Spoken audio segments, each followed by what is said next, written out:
கிறிஸ்துவுக்குள் அன்பானவர்களே, இன்றைய தியானத்திற்கு நாம் எடுத்துக்கொண்ட வேத பகுதி யோனா 4:2 முன்பகுதி.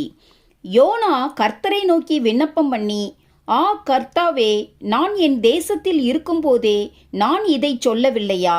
இது நிமித்தமே நான் முன்னமே தர்சீசுக்கு ஓடிப்போனேன் என்றான். இங்கு யோனா தீர்க்கதரிசியின் இடத்தில் மனிதனின் விழுந்து போன சுபாவத்தின் ஒரு பகுதியை பார்க்க முடிகிறது. யோனாவை நினிவே பட்டணத்தில் பிரசங்கிக்க தேவன் கட்டளையிட்டார். ஆனா யோனா அதற்கு கீழ்ப்படியாமல் தர்சீசுக்கு போகிற கப்பலில் ஏறினான். அங்கு அவனை சமுத்திரத்திலே போட்டார்கள். கர்த்தர் யோனாவை விழுங்கும்படி ஒரு பெரிய மீனை ஆயத்தப்படுத்தியிருந்தார். அந்த மீன் வயிற்றில் இருக்கும்போது யோனா தேவனை நோக்கி மிக உன்னதமான ஜெபத்தை ஏறெடுக்கிறான். உடனே கர்த்தர் மீனுக்கு கட்டளையிட்டார். அது யோனாவை கரையிலே கக்கிவிட்டது. அதற்கு பின்னர் யோனா நினிவே சென்று பிரசங்கித்தான். அப்போது தேவன் அந்த நினிவே மக்களை தண்டிக்காமல் அவர்களுக்கு இறங்கினார். இது யோனாவுக்கு கடும் கோபத்தை உண்டு பண்ணினது.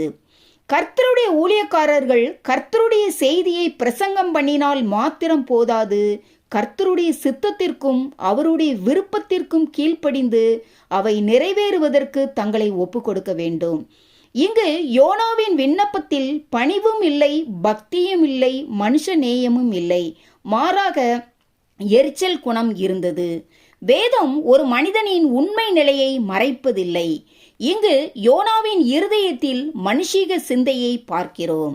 யோனா மீனின் வயிற்றில் இருக்கும்போது மிக உன்னதமான ஜபத்தை செய்தாலும் அவன் தான் எண்ணியபடி காரியம் நடைபெறவில்லை என்று அறிந்தவுடன் கடும் கோபம் கொண்டான்.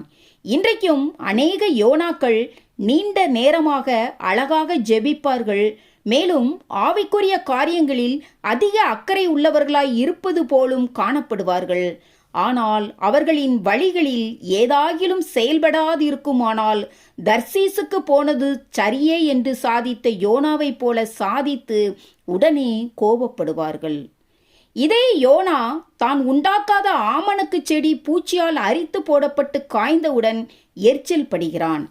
யோனா 4:9 நான் மரண பரியந்தமும் எரிச்சலாயிருக்கிறது நல்லதுதான் என்றான் என்று பார்க்கிறோம். எனக்கு அன்பானவர்களே, நம்மில் யோனாவின் குணமாகிய கோபமும் எரிச்சலும் இருக்குமானால் அது நம்முடைய சமாதானத்தையும் மற்றவர்களின் சமாதானத்தையும் கெடுக்கும் என்பதை அறிந்தவர்களாய் மாம்சத்தின் கிரியைகளுக்கு நாம் இடம் கொடாமல் ஆவியின் கனிகள் நம்மில் வெளிப்பட தேவன் தாமே நமக்கு கிருபை புரிவாராக. ஆமேன். அல்லேலூயா.